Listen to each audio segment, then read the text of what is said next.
afternoon, one and all present here. Respected guests, respected faculty, dear students and friends. I am Megha, here to welcome you all to this exciting event. But before that, I would like to give a short introduction on IISc. In the year 2018, the Ministry of Education, through MOE Innovation Cell, launched the Institution Innovation Council program in collaboration with AICTE for higher educational institutions to systematically foster the culture of innovation and startup ecosystem in education institutions. Primarily, IISc role is to engage many faculty, students and staff in various innovation and entrepreneurship related activities such as ideation, problem solving, proof of concept, development, design thinking, IPR, project handling and management at the pre-incubation, etc. So that innovation and entrepreneurship ecosystem gets stabilized in HEI.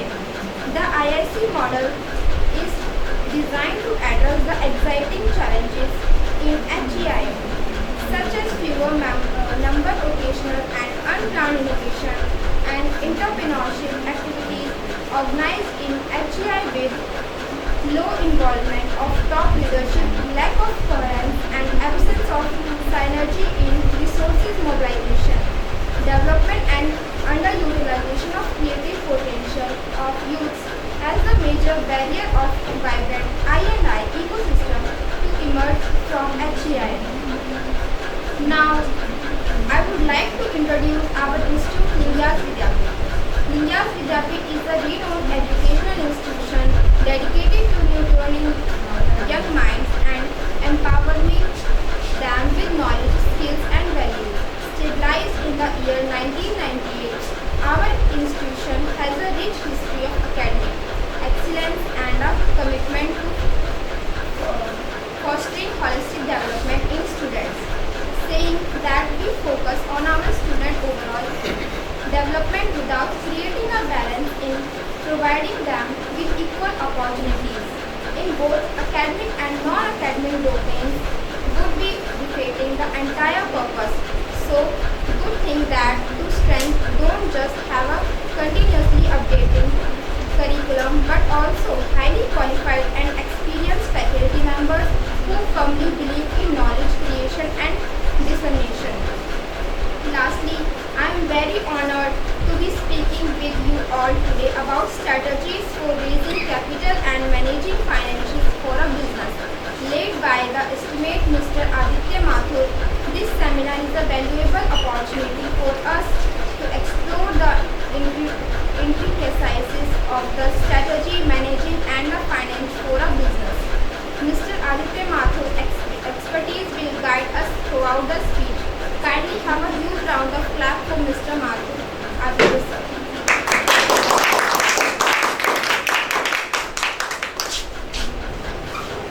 Good afternoon everyone, and thank you for providing me the opportunity to speak on the topic that is the strategies for raising the capital and managing the fund for the business.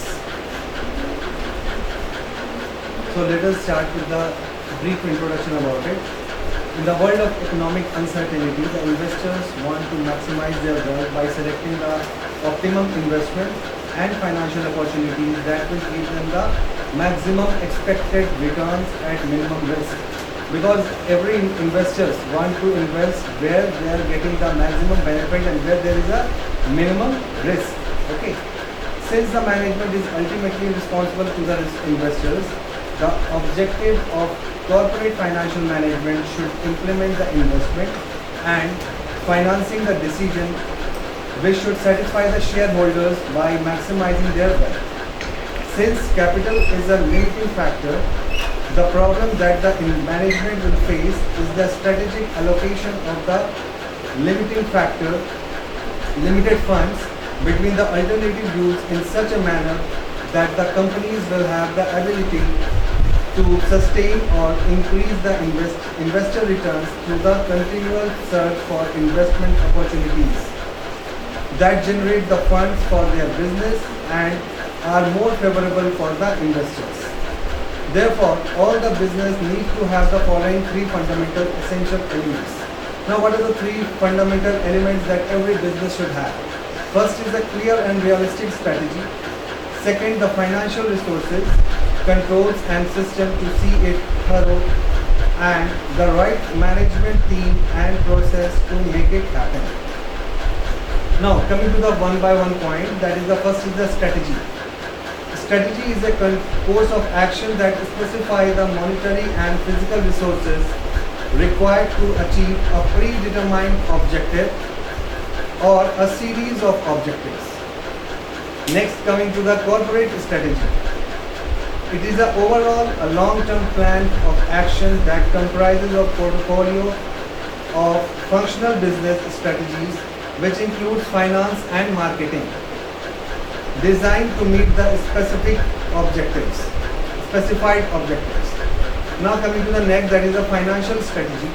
It is a portfolio constituent of a corporate strategy plan that embraces the optimum investment and financial decisions required to attain an overall specified objective.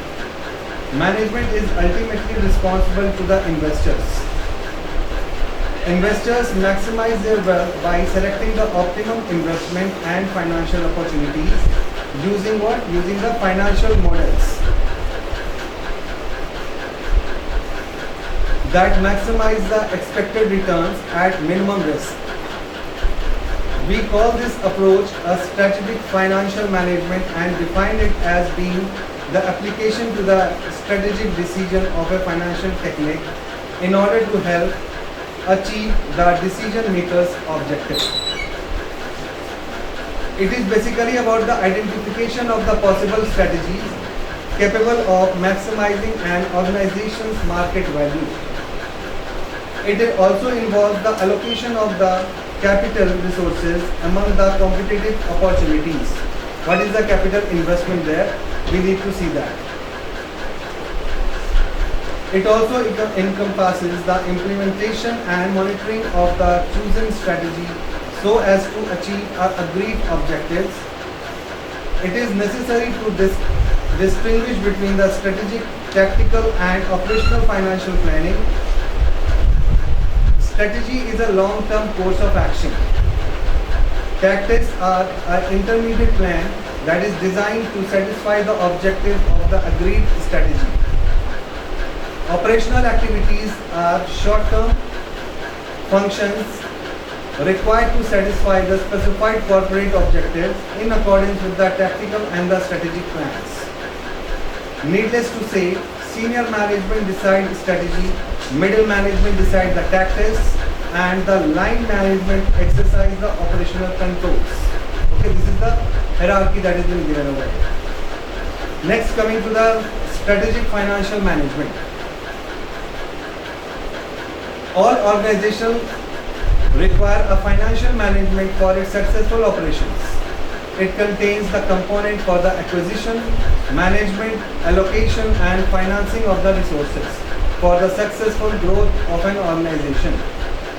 Every organization should manage its finances effectively in order to attain its mission and goals. Recently, the fields of strategic management and financial management combined together to evolve a new discipline, namely a strategic financial management. Strategic financial management refers to the study of a finance with a long-term perspective, which take into account a strategic goals of the enterprise. Strategic financial management is a management approach which makes the use of various financial tools and techniques in order to come up with a strategic decision plan. The Chartered Institution of Management Accountant of UK defines strategic financial management as the identification of the possible strategies capable of maximizing the organization's net present value, the allocation of source capital resources between the competing opportunities, and the implementation of and monitoring of the chosen strategy so as to achieve the stated objectives. Now coming to the nature of strategic financial management. The important characteristics of a strategic financial management are: first is that it is concerned with the long-term management of funds with a strategic perspective. It aims at the maximization of the profit and wealth of the concern. It is both structured as well as flexible. It promotes the growth, profitability and existence of the firm in a long run and maximize shareholders' value. It is an evolving and a continuous process that constantly tries to adopt and revise the strategies in order to achieve the strategic financial objective of the firm. It also involves innovative, creative and multidimensionally approach for finding the solution to the problems. It helps to formulate appropriate strategies and facilitate the constant monitoring of action plan to match with the long-term objectives. It helps to formulate the appropriate strategy and facilitate the constant monitoring of action plans to match with the long-term objectives. It makes the use of analytical financial technique with qualitative and quantitative judgment on factual information. It is a result-oriented containing of resources, especially of financial and economic resources. Strategic financial management offers a number of solutions while analyzing the problem in the organization context. Next, coming to the function of the strategic financial management. What are the different functions? Okay. Coming to the first one, that is the continual search for the best investment opportunities. Means the organization is in continuous search for where they can invest. Okay, the best investment policy. Second is the selection of the best profitable opportunities. Every investor want to invest in the where they can gain the some investments. They have some profits. Next is the determination of optimal mix of funds for the opportunities. Establishment of system for the internal controls and the analysis of result for the future decision making. We need to analyze the result in order to make the decision for the future. Since the capital is the limiting factor, the strategic problem for the financial management is how limited funds are allocated between the alternative uses. This dilemma of corporate management is resolved by the pioneering work of Jensen and McLean, which is popularly known as agency theory. According to this theory, strategic financial management is the function of four major components based on the mathematical concept of expected NPV. NPV means net present value, maximization, financial decisions, investment decisions, dividend decisions, and portfolio decisions. The key decisions falling within the scope of financial strategy includes the following. First is the financing decision. These decisions deals with the mode of financing and mix with the equity capital and debt capital. Investment decision. These decisions involves a profitable utilization of firm's fund, especially in a long run project, that is a capital projects. Since the future benefit associated with such a project are not known with certainty, investment decisions necessarily involve a risk. The projects are therefore evaluated in relation to the expected returns and risk. Dividend decision. Now, dividend decision, these decisions determine the division of earning between the payment to the shareholders and reinvestment in the company. Portfolio decisions, these decisions involve evaluation of the investment based on their contribution to the aggregate performance of the entire corporate rather than on the isolated characteristics of the investment themselves. Importance of the strategic financial management. Now, what is the importance of the strategic financial management? First one is it helps in detecting the requirement of capital in a business. Okay, how much capital is required to run a business? That strategic financial management is going to help us out.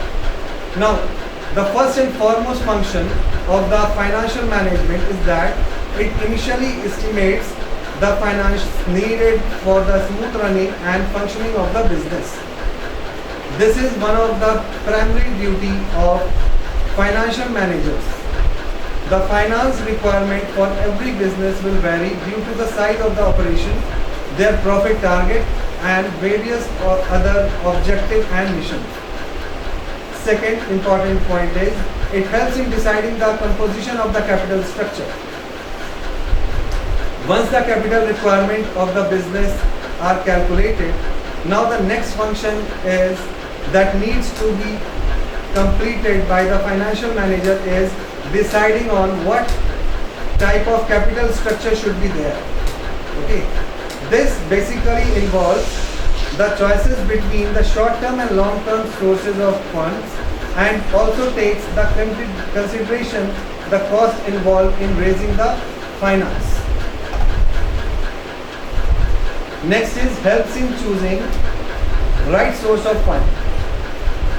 It is also helping in choosing the right sources of fund, as there is a different source of raising funds are available in the market. This step simply aims at choosing the most appropriate and the accurate funds.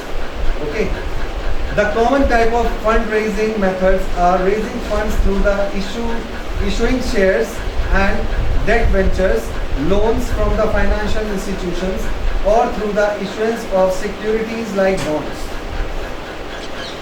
Next is the allocating and investing the finance raised. After raising of the funds, they are invested in various means that the revenue generating and are also line up with the objective and goals of the business. Next is the utilization of the surplus amount. Surplus means excess. It is a concern with a decision regarding the profit generated by the business and how it should be utilized. And there are basically two options available for this profit utilization, that either excess profit should be used for the distribution as the dividend, or the retained and earning depend on the future plans of the company. Next is the managing cash expenses. This simply means management of the cash so that neither an expense goes out of the budget. We should take care about it, that the expenses should not be out of the budget. It consists of various expenses where cash payments are to be made, like salaries and wages payment, and expenses of water and electricity bills, and also the amount that is being required for purchasing the raw material for the company. Next is the controlling. It is one of the important functions, as it is one which plays a very effective role in the accomplishment of the goals and objective of the business. It makes sure that whether all the activities are going in accordance with the pre-decided plans, and if not accurate, control measures are need to be taken.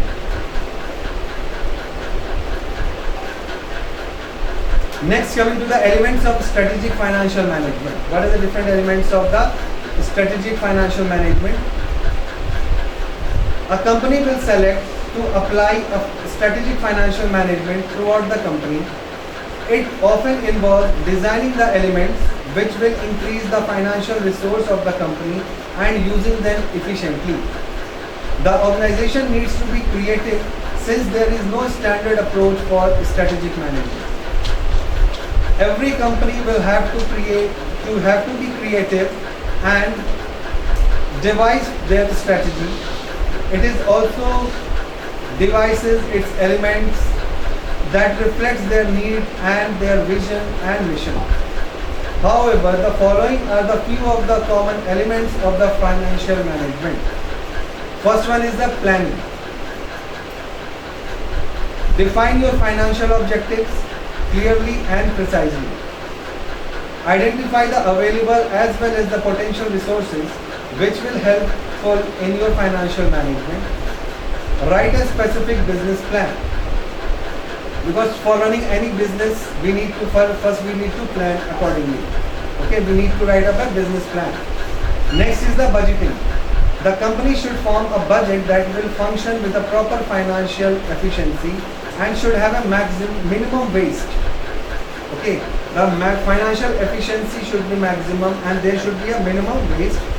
Point out the areas which have to be where there is the most expenditure and exceed the budget. Ensure that enough liquidity is present to cover the operating payments without using any external sources. Uncover the specific areas in the company which should invest to achieve the goal more efficiently. Next is the management and assessment of the risk. The risk should also be managed as well as it should be assessed. The financial manager should identify properly, analyze and take steps to mitigate the uncertainty in the decision related to the investment. You have to revisit all the potential of financial exposure and examine the capital expenditures as well as the workplace policies. Also the risk metrics such as standard deviation and value at the risk strategies should be assessed.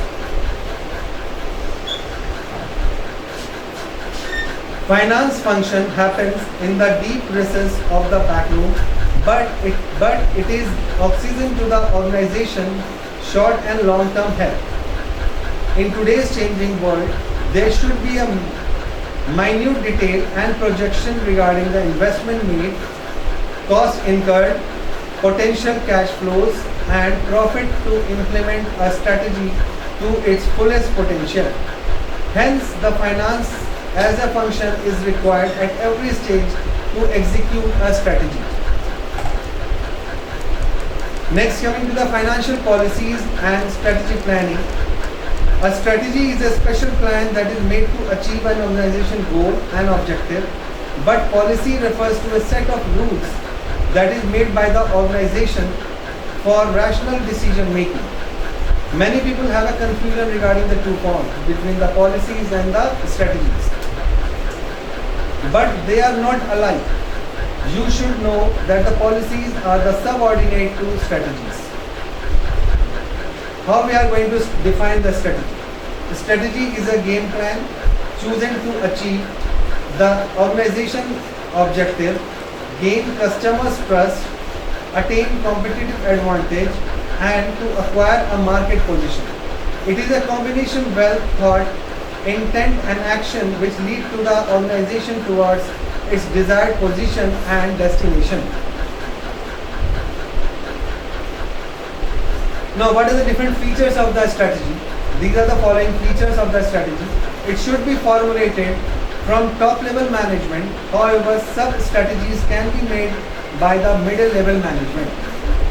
Next is, it should have a long range perspective. It should have a dynamic in nature. The main purpose is to overcome from uncertain situations. Next is, it should be made in such a way to make the best possible use of scarce resources. Coming to the next, that is a policy. A policy is a set of principles and rules which direct the decision of the organization. Policies are framed by the top level management of the organization to serve as a guideline for the operational decision making. It is helpful in highlighting the rules, values and belief of the organization. Policies helps the management of the organization to determine what is to be done in a particular situation. Now coming to the key differences between the strategy and the policy. What is the key difference between the two? The strategy is a best plan that is opted for from a number of plans in order to achieve the organizational goal and objective. Policy is a set of common rules and regulations which forms as a base to take day-to-day decisions. Strategy is a plan of action while the policy is a principle of action. That is the basic difference between the two, strategy and the policies. Strategy can be modified as per the situation, so that they are dynamic in nature. Conversely, policies are uniform in nature. However, relaxations can be made for the unexpected situation. Means we can have a relaxation in the policies according to the situations. Some unexpected situations are there. There we can, what we can do, we can give some relaxation in the policies. Strategies are concentrated towards the action, whereas policies are decision oriented. Strategies are always framed by the top management, but sub-strategies are formulated at the middle level. In contrast to policies, they are in general made by the top management. Strategies deal with the external environmental factors. On the other hand, policies are made for internal environmental for the business. The difference between the strategy and the policy is a little complicated because policies comes under the strategy. Apart from that, the policies are made to support strategy in several ways, like accomplishing the organizational goal and securing an advantageous position in the market. Both of them are made by the top management as well as after a deep analysis. Now, coming to the next, that is interference of the financial policy and strategic management. The interface of strategic management and the financial policies will be clearly understood if we appreciate the fact that the starting point of an organization is money, and the end point of the organization is also the money. Means money is the starting point as well as the end point of the organization. No organization can run as existing business and promote a new expansion project without suitable internally mobilized financial base or both. Internally and externally mobilized financial base. Mobilization of fund can be explained with these headings. First one is the sources of fund, from where we are getting the funds. Sources of financial is the most important dimension of the strategic plan. The generation of funds may arise of ownership capital or borrowed capital. A company may issue equity shares, preference shares for mobilizing the ownership capital and debentures to raise borrowed capital. The overdraft, cash credits, bill discounting, bank loan and trade credits are the other sources for a short-term finance. Next is the capital structure. Policy makers should also decide on the capital structure to indicate the desired mix of the equity capital and debt capital. See, equity and debt both are the different things. Equity means what? If suppose I am the investor in your company, you came for the investment, I will give you some fund, you are asking for the 50 lakhs, I will give you 50 lakhs, I am giving you equity and debt both. So 25 lakhs I will give you for 5% equity in your company, and debt means you are taking a loan from me, right? I can give you debt for 2 years for 14% or 12%. This is the difference. There are some norms of the debt equity ratio which need to be followed for the minimizing the risk of excessive loans. For example, public sector organization, there is a 1:1 ratio, and the private sector firms there is a 2:1 ratio. It may varies from industry to industry. Next is the investment and fund allocation decision. Now there is a decision that will be made for the investment, at the same time where you need to allocate the funds. That decision also has to be taken.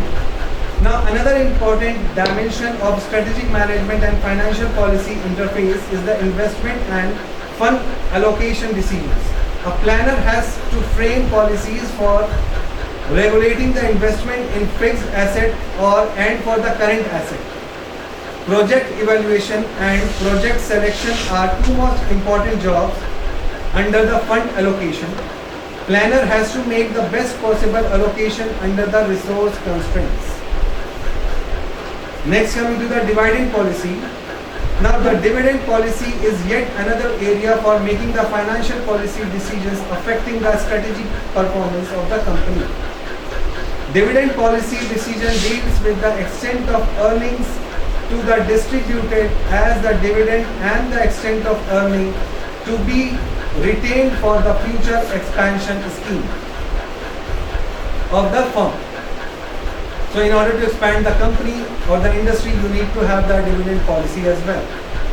From the point of view of the long-term funding of business growth, dividend can be considered as that part of total earnings which cannot be profitably utilized by the company.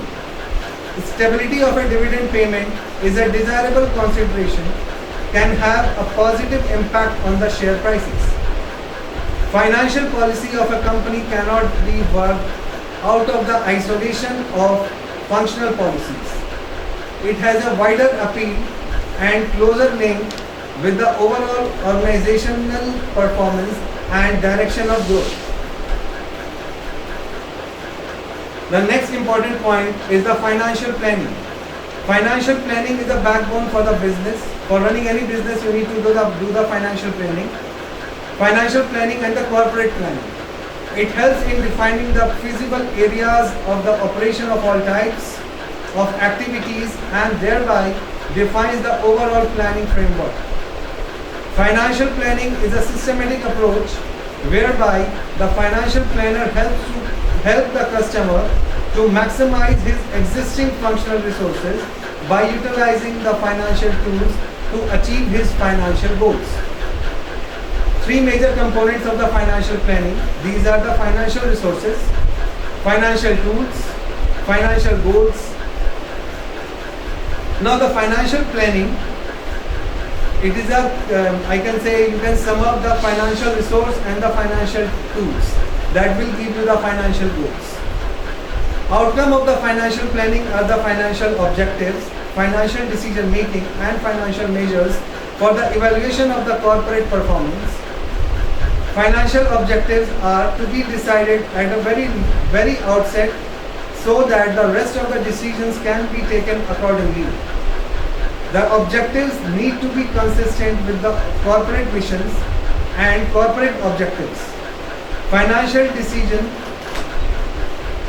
making helps in analyzing the financial problems that are being faced by the corporate and accordingly decision the course of action to be taken by it. The financial measures like ratio analysis of the cash flow statement are used to evaluate the performance of the company. The selection of these measures again depends upon the corporate objectives. Financial planning is one of the most important aspects of the financial manager job. The success of the organization often depends upon the information combined in a plan for the future performance. Not only should have one plan for the future with a proper forecast and budgets, but one should continually evaluate the performance of the firm in comparison with past forecasts. Financial planning should achieve a total integration and coordination of all the plans of other functions of the firm. It should estimate the resources that will require to carry out the operations and determine how far the resources can be generated by the firm itself and how far they will have to be obtained externally. A system of control, on the other hand, involves obtaining, processing and recording information in such a way that it can be easily analyzed and thus highlights the area in which improvement may be effected in the operations of the firm. The financial plan of a corporate should be formulated at the light not only of present but of future developments as well. It should be taken into consideration that the present capital needs for a fixed asset, working capital, probable earnings and requirement of the investors, and it should anticipate the possibilities of later expansion. Combination with the other corporations, higher or lower future interest rates, etc. All of these considerations resolve themselves into a determination of the amount of capital to be raised, the form and the proportionate amount of security to be issued, policies bearing on the administration of capital.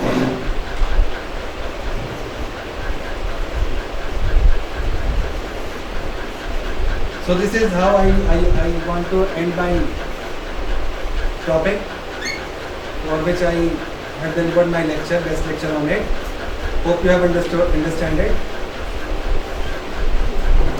So thank you very much for giving me the opportunity to speak on the particular topic. Thank you very much.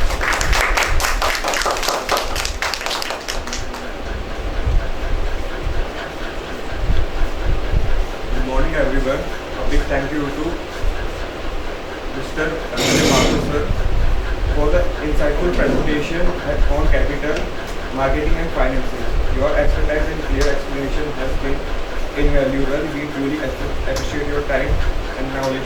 Thank you, Mr. Mathur sir.